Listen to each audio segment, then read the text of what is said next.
दलित पिछड़ा समाज संगठन के युवा कार्यक्रम में भाजपा कांग्रेस पर जमकर हमला किया दामोदर यादव ने। रोजगार मांगे तो राष्ट्रवाद और धर्म पकड़ा दिया जाता है। कांग्रेस सामाजिक न्याय का झूठा सपना दिखा रही है। जातिगत जनगणना की बात बेमानी। भारत में मनुस्मृति नहीं, बाबा साहब का संविधान चलेगा। पहले पिछड़ा समाज संगठन, जिसको हम बीपीएस कहते हैं, जो सामाजिक न्याय की लड़ाई मध्य प्रदेश में पूरी ताकत से लड़ रहा है। आज हम सभी साथियों ने पहले एक कार्यक्रम किया, जिसमें संबोधन संगठन के सभी नेताओं ने किया और सबने तय किया कि इस देश के अंदर हमें ये संदेश देना है कि ये देश बाबा साहब के द्वारा बनाए हुए संविधान से चलेगा, न कि मनोविधान से। इटावा में कुछ दिन पहले पूर्व यादव जाति के कथावाचक के साथ जातिगत आधार पर की गई हिंसा का मुद्दा दलित पिछड़ा समाज संगठन डीपीएस द्वारा उठाया गया। दामोदर यादव ने कहा कि जो धर्म और जाति वर्ग के आधार पर छोटा बड़ा बनता है, वो कैसे स्वीकार होगा। बाबा साहब डॉक्टर अंबेडकर पैदा हुए थे हिंदू धर्म में, लेकिन उन्होंने भी इन्हीं कर्म से दुखी होकर हिंदू धर्म छोड़कर बौद्ध धर्म अपनाया था। हम किसी का एकाधिकार नहीं चलने देंगे, इसलिए मनुस्मृति का विरोध कर रहे हैं, क्योंकि यही सारी फसाद की जड़ है।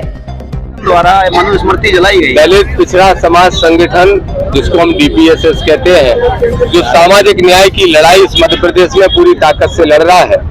आज हम सभी साथियों ने पहले एक कार्यक्रम किया, जिसमें संबोधन पूज्य भंते जी सहित सभी पार्टी के संगठन के नेताओं ने संबोधन किया और सबने ये तय किया, जैसा पूर्व से कार्यक्रम तय था, कि इस देश के अंदर हमें ये संदेश देना है कि ये देश बाबा साहब के द्वारा बनाए हुए संविधान से चलेगा, ना कि मनुविधान से।